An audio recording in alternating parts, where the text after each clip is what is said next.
مرزا نے فخریہ طور پر بتایا ہوا ہے کہ اس کے اندر سونگنے کی صلاحیت بہت زیادہ ہے، حتیٰ کہ کتے سے بھی زیادہ ہے۔ منو سونگ کے پتہ لگ جاتا ہے، ہاں جو اس کے سونگنے کی صلاحیت ہے نا، جس کی مثال اللہ نے علماء سو کی بیان کی ہے قرآن میں، اس سے زیادہ میری اسمیل ہے مولویوں کے بارے میں۔ ہم مرزا کی اس بات سے اتفاق کرتے ہیں، واقعی مرزا میں سونگنے کی صلاحیت کتے سے بھی زیادہ ہے، کیونکہ ایسی چیزیں جن کا سرے سے وجود ہی نہیں ہے مرزا وہ بھی سونگ لیتا ہے اور سونگ کر بتا دیتا ہے۔ قرآن میں اللہ کے بعد سب سے زیادہ نام جس کا ہے وہ شیطان ہے، کسی پیغمبر کا بھی نام نہیں اتنی دفعہ آیا۔ ہاں سارے پیغمبروں کے نام جمع کریں نا، جتنی دفعہ ریپیٹ ہوئے ہیں اس سے زیادہ شیطان کا نام آیا ہوا ہے، تو آپ کو نکال سکتا ہے اس کو، حقیقت ہے ایک۔ قرآن کریم میں شیطان، شیاطین، ابلیس، یہ تینوں لفظ جتنی دفعہ آئے ہیں وہ سارے اکٹھے کر لیے جائیں اور ان کو شمار کر لیا جائے، اور اکیلے موسیٰ علیہ السلام کا نام دیکھ لیا جائے تو بھی موسیٰ علیہ السلام کا نام قرآن کریم میں ان تینوں لفظوں کے مقابلے میں زیادہ دفعہ ہے، جبکہ مرزا کیا کہہ رہا ہے، سارے انبیاء کے نام جمع کرو تو بھی ان سب کے مقابلے میں شیطان کا نام زیادہ دفعہ ہے۔ تو یہ مرزا نے سونگ کر بتایا ہے، ورنہ حقیقت کی دنیا میں ایسی کوئی بات نہیں تھی، اور مرزا نے اب تک اس سے رجوع نہیں کیا۔ اور اب جو میتھمیٹکس کے شوقین لوگ ہیں انہوں نے تو قرآن کے اندر سے بہت کچھ نکالا ہے، کہ قرآن میں جو آسمان کا لفظ السماء آیا ہے نا جتنی دفعہ، اتنی دفعہ الارض آیا ہے۔ یہ کتنا بڑا اس نے اتفاق ہے، اس کا مطلب ہے کہ اگر کہیں پہ کوئی ہیرا پھیری ہو تو پکڑی جائے گی۔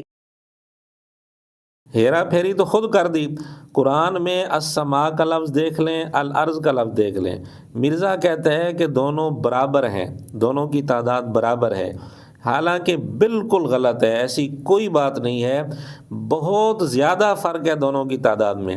آپ السماء کا لفظ قرآن کریم میں شمار کر لیں، الارض کا لفظ شمار کر لیں، بہت زیادہ فرق ہے، لیکن مرزے کو یہ فرق نظر نہیں آیا۔ مرزا نے سونگ کر بتا دیا کہ دونوں برابر ہیں قرآن میں، حالانکہ دونوں کی تعداد برابر نہیں ہے، بہت زیادہ فرق ہے۔ بلکہ السماء کا لفظ واحد اور سماوات جمع، یہ دونوں لفظ قرآن کریم میں جتنی دفعہ ہیں وہ شمار کر لیں تو بھی الارض کے مقابلے میں بہت زیادہ فرق ہے، تعداد کے اعتبار سے برابر پھر بھی نہیں ہے۔ قرآن تو یہ کہتا ہے کہ اگر آپ کا کسی قوم کے ساتھ معاہدہ ہے اور اس کافر قبیلے نے مسلمانوں کو قتل کر دیا ہے تو آپ ان کے ساتھ معاہدہ نہیں توڑیں گے، چند مسلمانوں کے پیچھے آپ سارے مسلمانوں کو تو نہیں اسٹیک پہ لگائیں گے۔ سورہ نساء پڑھ کے آپ دیکھ لیں، ان لوگوں نے قرآن نہیں پڑھا ہوا۔ اچھا، علماء نے قرآن نہیں پڑھا اور مرزا نے قرآن پڑھا ہے؟ قرآن کریم میں کہاں لکھا ہے کہ اگر کسی کافر قوم کے ساتھ معاہدہ ہو اور وہ مسلمانوں کو قتل کر دیں تو بھی ان کے ساتھ کیا ہوا معاہدہ نہیں توڑنا؟ یہ قرآن کریم کے اندر کہاں ہے؟ مرزا سورہ نساء کا حوالہ دے رہا ہے پورے کانفیڈنس کے ساتھ۔ یہ اصل میں مرزا نے سونگ کر بتایا ہے، ورنہ قرآن کریم کے اندر ایسی کوئی بات موجود نہیں ہے۔ قرآن حکیم میں اہل البیت کی ٹرم جو ہے وہ اولاد کے لیے بھی استعمال ہوئی۔ جب موسیٰ علیہ السلام کی جو سسٹر تھیں وہ فرعون کے دربار میں گئی تو انہوں نے کہا میں اہل بیت کو جانتی ہوں جو اس بچے کو دودھ پلائیں گے۔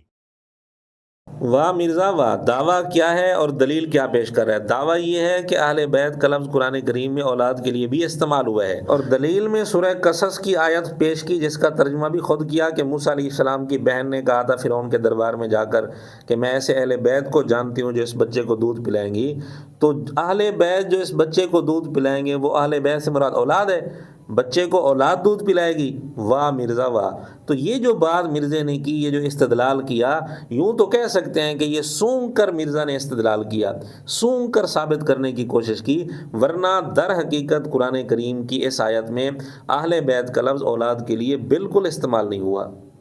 اس طرح کی کھجور کے پتوں والی جو چٹائیاں ہیں وہ زیادہ بہتر ہیں، وہ نہیں نکلتی ہیں۔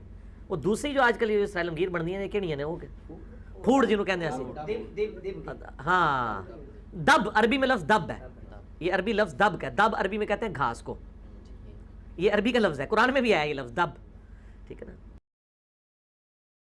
اچھا، دب عربی لفظ ہے، اس کا معنی گھاس ہے، اور یہ لفظ قرآن میں بھی ہے۔ واہ مرزا واہ، در حقیقت قرآن میں تو اس معنی کے لیے کوئی ایسا لفظ موجود نہیں ہے، البتہ مرزا نے سونگ کر بتا دیا ہو تو الگ بات ہے، اور مرزا کو بھی اندازہ ہوگا کہ سامنے بھی گھاس چرنے والے ہی بیٹھے ہیں، جو مرضی کہتا جاؤں، انہوں نے کون سا آگے بولنا ہے، اور یہ گھاس چرنے والی بات بھی مرزا خود کرتا ہے، اس لیے ہم کر رہے ہیں۔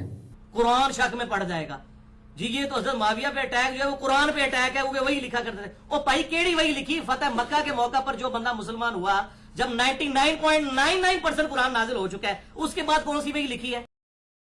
مرزا کا یہ کہنا کہ فتح مکہ کے موقع پر 99.99% قرآن نازل ہو چکا تھا، یہ بالکل خلاف حقیقت ہے، اس کا کوئی ثبوت نہیں، کسی کتاب کے اندر نہیں ہے، نہ یہ حقیقت ہے۔ اگر 99.99% نفی کی جائے قرآن کریم کی آیات سے، 6236 آیات سے، تو ایک آیت بھی پوری نہیں بچتی۔ تو مرزے کی بات کا نتیجہ پھر یہ ہے کہ فتح مکہ کے بعد ایک آیت بھی پوری نازل نہیں ہوئی۔ تو مرزا نے یہ بات سونگ کر بتائی ہے، ورنہ حقیقت میں حقائق کی دنیا میں ایسی کوئی بات نہیں تھی، کسی کتاب کے اندر یہ بات نہیں لکھی۔ بلکہ مرزا کے انداز میں کہیں تو یوں کہیں گے کہ یہ بات سونگنے کے جہان میں تو ہو سکتی ہے، کتابوں کے جہان میں یہ بات نہیں ہے، کیونکہ مرزے کا ایک جہان وہ بھی ہے جہاں مرزا سونگتا رہتا ہے اور سونگ کر بولتا رہتا ہے۔